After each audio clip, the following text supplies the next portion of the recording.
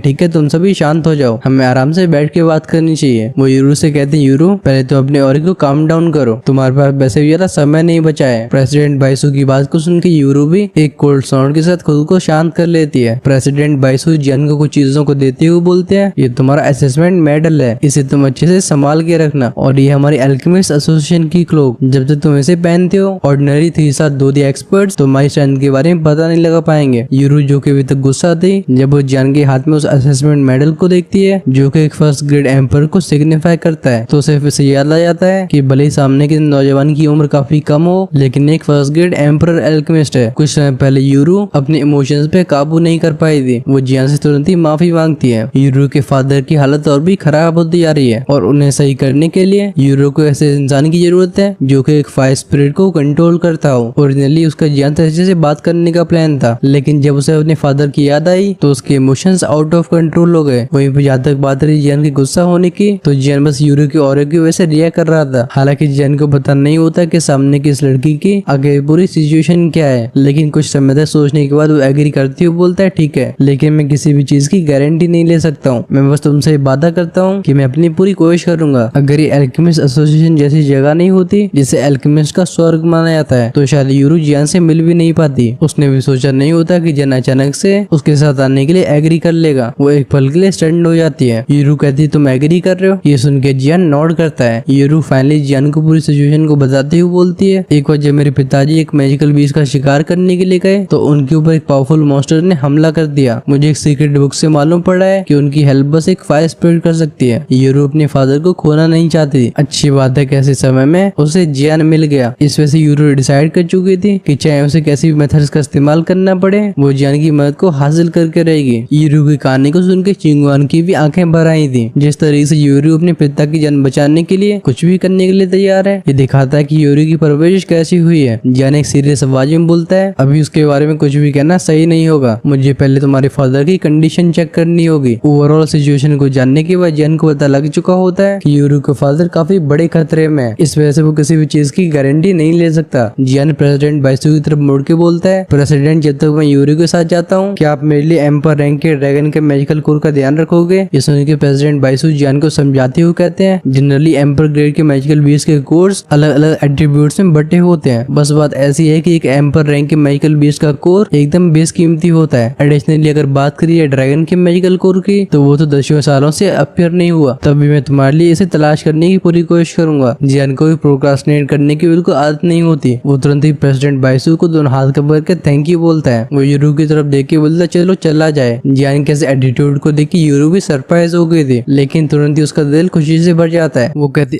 हम इतनी जल्दी जा रहे हैं। इस पे जियान नोट करता है। वो कहता है मैंने पहले से इस असेसमेंट को पास कर लिया है और जब तक मुझे एम्पर बीस्ट का कोड नहीं मिलता है तब तक मुझे और मेडिसिन बिल को रिफाइन करने की आवश्यकता नहीं है। वहीं पे जैसा कि तुमने बोला था तुम्हारे फादर की कंडीशन खराब होती जा रही है, इस वजह से क्यों न बचे उस समय का अच्छे से इस्तेमाल किया जाए। जियान के डिसीजन से यूरू बेसिकली खुश थी। इस वजह से प्रेसिडेंट बाइसू से तुरंत ही गुड बाय बोलने के बाद वो जियान की टोली को लेके अल्केमिस्ट एसोसिएशन से बाहर चली जाती है। जाते हुए यूरो को देख के प्रेसिडेंट बाइसू बोलते हैं जाते जाते अपनी सेफ्टी का ध्यान रखना। इस समय चिंगचन सिटी का माहौल बहुत बहुत ही क्योटिक है। होपफुली तुम्हारे फादर जल्दी से रिकवरी कर लें। प्रेसिडेंट बाइसू की बात को सुन के वो यूरो नोट करने के बाद जियान को लेके यहाँ से गायब हो गई थी। चिंगचेन सिटी में 3 फोर्सेस होती हैं। इनमें पहली होती है एल्केमिस्ट एसोसिएशन और बाकी की 2 होती है यू फैमिली और ले फैमिली। एल्केमिस्ट एसोसिएशन ने हमेशा से अपनी न्यूट्रलिटी मेंटेन करी है। काफी समय से बाकी दोनों फोर्सेस के बीच में कोई खास फ्रिक्शन क्रिएट नहीं हुई होती। इस वजह से कुछ समय पहले तक माहौल लगातार हार्मोनियस बना रहा था। इस समय तीनों लोग रोड पे आ चुके होते हैं। चिंगवान किसी छोटी सी बच्ची की तरह रोड के दोनों साइड की दुकानों को काफी ज्यादा क्यूरियोसिटी के साथ देखती है, क्योंकि यूरू को जान की हेल्प मिल गई है जो कि फायर स्पिरिट को पोजेस करता है। इस वजह से यूरू काफी ज्यादा एक्साइटेड थी। इतनी लंबी खोज के बाद फाइनली उसे अपने पिता की जान बचाने का तरीका मिल गया। इन दोनों लड़कियों को अतरंगी बर्ताव करते हुए देख जियान भी अपने सिर को हिलाता है। तब यूरू जो कि किसी से टकराने वाली थी, जियान तुरंत उसे पकड़ के बोलता है केयरफुल। सामने काले कपड़ों में एक बंदा आ रहा होता है। वो यूरू को विशेष आंखों से देख के बोलता है, क्या तुम्हें दिखाई नहीं देता? तुम्हारी हमसे टकराने की हिम्मत कैसे हुई? शुरुआत में रिडिक्यूल फील करने के बाद उस बंदे की टोली का एक मेंबर चिंगयुआन और यूरू को गंदी नजरों से देखने लगता है। वो कहता है, बिग ब्रदर ये दोनों लेडीज काफी ज्यादा ब्यूटीफुल हैं, क्यों ना हम इन्हें अपने साथ ले चलें। इस बंदे की बात को सुन के ग्रुप के सारे मेंबर्स दोनों लड़कियों के बारे में सोच के एक्साइटेड हो जाते हैं। ग्रुप का लीडर भी कहता है, हम अपने काम को पहले ही कर चुके हैं, हमारे पास अब समय की कोई कमी भी नहीं है। ये कहने के तुरंत ही बाद वो बंदा अपनी स्टोर रिंग में से एक स्क्रोल को बाहर निकालता है। जैसे ही उसने स्क्रोल को क्रश किया था, ये जगह दुनिया से आइसोलेट हो जाती है। वो कहता है, ठीक है, हमें जल्दी करनी होगी। जैसे उसके शब्द बाकी ग्रुप मेंबर्स के कानों में जाते हैं, पीछे से 2 फॉलोअर्स चिंगयुआन और यूरू के ऊपर हमला कर देते हैं। जहाँ से इनके हाथ गुजरते हैं उस जगह की हवा कंप्रेस होती जाती है। साफ तौर पे दोनों अपने टारगेट्स को एक ही बार में बेहोश करना चाहते थे। इन दोनों की स्ट्रेंथ को देख के जियान कहता है, ये दोनों एक्चुअली में 1 स्टार दूधी की स्ट्रेंथ को पोजेस करते हैं। तुरंत ही जियान की बॉडी से लिटरली बाहर आया था। आगे बढ़ रहे दोनों अटैकर्स की तरफ वो अपने दोनों हाथों को आगे कर देता है। तुरंत एक टेरिफाइंग टेम्परेचर उन दोनों को जला के राख कर देता है। शुरुआत में ग्रुप के लीडर ने जियान को नोटिस नहीं किया था। उसे ऐसा लग रहा होता है जैसे जियान यूएरू और चिंगयुआन का फॉलोअर होगा। इस वजह से वो उस पर कुछ खास ध्यान नहीं देता। लेकिन अब क्योंकि जियान ने लिटरली को समन कर लिया है, चीजें बदल गई हैं। हालांकि उस बंदे को समझ में नहीं आता कि एक फायर स्पिरिट है, तब भी वो इतनी ज्यादा पावरफुल चीज को देखने के बाद समझ जाता है कि इसे हासिल करने से उसकी पावर काफी खतरनाक तरीके से राइज हो जाएगी। हम तुरंत ही उसकी आंखों को ग्रीड से भरते हुए देखते हैं। ये सोचने के बाद वो ब्लैक रोड मैन अपने ऊपर से उस रोब को हटाता है। हमें उसकी ओरिजिनल अपीयरेंस दिखाई दी थी। वो कहता है, क्योंकि दुश्मनी हो चुकी है तो तुम्हें यहाँ से जाने की कोई जरूरत नहीं है। इस बंदे की बॉडी में से एक इविल ऑरा रिलीज हुआ था और उसके सफेद बालों को देख के साफ तौर पे मालूम पड़ता है कि कल्टीवेशन डिविएशन की वजह से हुए हैं। इसे देख के कोई भी अनईजी फील करेगा, खासकर जो इविल ऑरा इसके चारों तरफ घूम रहा होता है। उसकी वजह से जियान को भी गूज़बम्स आ रहे थे। सामने के ब्लैक रोड मैन की ऑरे को सेंस करके जियान बोलता है, इसकी स्ट्रेंथ 3 स्टार दूधी के पीक पे पहुंच चुकी होगी। सिचुएशन को ऐसे चेंज होती हुई देख यूरी भी टेंशन में आ जाती है। वो अपनी लोअर लिप को बाइट करते हुए बोलती है, तुम इस तरीके से परेशानी फंसाने के लिए मुझे माफ करना, तब तक मैं इसे रोकती हूँ। तुम इसका फायदा उठा के यहाँ से चले जाओ। अभी तुम्हारी फायर स्पिरिट मेरे फादर की जान बचा सकती है, चाहे भले मुझे अपनी जान देनी पड़े, तभी मैं तुम्हें प्रोटेक्ट करूंगी। यूरी की आंखों में उस जिद को देख के जियान उसे कंफर्ट करती हुई बोलता, तुम चिंता मत करो, क्योंकि मैंने तुम्हें प्रॉमिस किया है मैं उसे बिल्कुल नहीं तोड़ूंगा। और तो मुझे इस तरीके से औरतों के पीछे ना पसंद नहीं है। लगता है जियान की बातों की वजह से वो ब्लैक रोड मैन भी एकदम फ्यूरियस हो गया था। वो हंस के बोलता है, अगर तुमने अपने आखिरी शब्द कह दिए हो तो अब तुम जाके मर सकते हो। चिंता मत करो, मैं तुम्हारी बात, तुम्हारी इस फायर स्पिरिट और इन दोनों फीमेल कंपेनियंस का अच्छा ध्यान रखूंगा। इस बंदे की इस आइसोलेटेड स्पेस में जहाँ अपोनेंट की पावर घट जाती है, इस ब्लैक रोड मैन को एक बूस्ट मिलता है। जब तक दूसरी पार्टी के पास 4 स्टार दूधी की स्ट्रेंथ नहीं है, वो इस आइसोलेटेड स्पेस को तोड़ नहीं सकता है। फिर बिना समय को बर्बाद करते हुए वो बंदा जियान की तरफ अपनी हथेली को आगे दे मारता है। अटैक का नाम होता है कॉर्प्स बोन हैंड। हम उसके पीछे के स्पेस में से एक बड़े से इल्यूजरी हैंड को आगे आती हुए देखते हैं। इससे डेंस इविल पावर सराउंड कर रही थी। लेकिन बात ऐसी भी नहीं होती कि जियान के पास भी 10 क्लास की दो स्किल्स की कमी हो। वो भी बिना हेस्टेट करे ग्रेट हेवन फॉर्चून पाम को रिलीज कर देता है। अगले पल में उस बंदे का बोन डीमन हैंड और जियान का ग्रेट हेवन क्रिएशन पाम एक दूसरे में बैंग साउंड के साथ टकरा गए थे, तेजी से गोलाकार में रिपल्स फैलने लगती हैं। हालांकि जियान का अटैक काफी ऑर्डिनरी लग रहा था, लेकिन पैनी नजरें वाले लोग तुरंत ही समझ जाएंगे कि इस एक्सचेंज में जियान दूसरी पार्टी के ऊपर भारी पड़ा है। अभी तक यूरो को भी ऐसा लगता था जैसे जियान बस एक अच्छा एल्केमिस्ट है। उसे ऐसा नहीं लगता था जैसे जियान को एक्चुअल कॉम्बैट का कुछ खास एक्सपीरियंस होगा। लेकिन पिछले एक्सचेंज को देख के यूरो समझ चुकी थी कि वो गलत थी। जियान सिर्फ इतनी कम एज में एक हाई लेवल का एल्केमिस्ट नहीं बना, बल्कि वो फाइटिंग कैपेबिलिटीज के मामले में बिल्कुल पीछे नहीं रहता है। जियान को देख के यूरो की आंखों में कुछ रिपल्स बनने लगी थी। खैर, जब इन दोनों के बीच में फाइट हो रही होती है तभी चिंगयुआन को कुछ याद आता है। उस दिन जब म्यू क्लैन में फाइट हुई थी, चिंगयुआन ने इस इविल ऑरा को सेंस किया था। वो जियान को बताते हुए बोलती है, ब्रदर जियान, म्यू फैमिली के ऊपर अटैक करने वाला यही इंसान है, चाहे भले उस इंसिडेंट को हुए कोई समय हो गया हो। चिंगयुआन चिंगवान उस औरे को बिल्कुल भूल नहीं सकती। जब जियान चिंगवान के शब्दों को सुनता है उसकी आंखें एकदम चिल्ली हो जाती हैं। वो कहता है तो म्यू फैमिली के डिस्ट्रक्शन के पीछे तुम्हारा हाथ है। अफसोस की बात है तुम्हारा मुझसे सामना हो गया, क्योंकि तुम्हें मेरी फ्लेम इतनी अच्छी लगती है तो चलो देखा जाए तुम्हारे पास क्या वो एबिलिटी है। चिंगवान को ओरिजिनली लगता था कि जैसे जियान का काम खत्म होता है वो म्यू फैमिली के पीछे के मर्डर को ढूंढने के लिए खुद निकलेगी, जिससे वो बदले को पूरा कर सके। चिंगवान ने कभी सोचा नहीं होता कि कातिल खुद उसके सामने आ जाएगा। जब जियान अगले अटैक को करने के लिए रेडी हो रहा होता है, गोल्डन ड्रैगन किंग जिल्लों की आवाज जियान के दिमाग में ट्रांसमिट होती है। वो कहते हैं इसका ऑरा इतना अजीब क्यों है, ये ऑरा मुझे एलियंस का लगता है। गोल्डन ड्रैगन किंग और वो एलियन क्रीचर हजारों सालों से एक दूसरे के खिलाफ जूझ रहे होते हैं। इस वजह से जब ये सिमिलर ऑरा उनके सामने आता है वो तुरंत इसे पहचान जाते हैं। गोल्डन ड्रैगन किंग जियान से पूछते हैं क्या तुम इसे हैंडल कर पाओगे। इसका जवाब देता है जियान एक टेक्निक को इस्तेमाल करके। वो कहता है sci-fi 3 mysterious change activate, clan mark activate. तुरंत ही उसके शरीर में से टेरिफाइंग रिपल्स रिलीज होने लगती हैं। जब वो बंदा जियान की हॉरिफाइंग ऑरा को सेंस करता है ऐसा लगता है जैसे उसकी आवाज उसके गले में अटक गई हो। उसके चेहरे पे एक डर दिखाई देने लगा था। वो कहता है पीक 3 स्टार दो दी समखना, ये लड़का अपनी स्ट्रेंथ को इस तरीके से कैसे बढ़ा सकता है। खैर इसका आंसर तो इसे नहीं मिलने वाला। अब एक्चुअली में से क्या मिलेगा चलो हम उसके बारे में जानते हैं नेक्स्ट एपिसोड में। उसमें गोल्डन ड्रैगन किंग की पहली बार फाइटिंग पावर देखने को मिलने वाली है। अगर आप उसे मिस नहीं करना चाहते हो तो चैनल को सब्सक्राइब करके बेल आइकन के बटन को ऑन करके रखना। अब अर्ली एक्सेस वीडियो आने शुरू हो गए हैं तो आप चैनल की मेंबरशिप को ज्वाइन करके उन्हें एंजॉय कर सकते हो। बेसिकली जैसे हम एक दिन पहले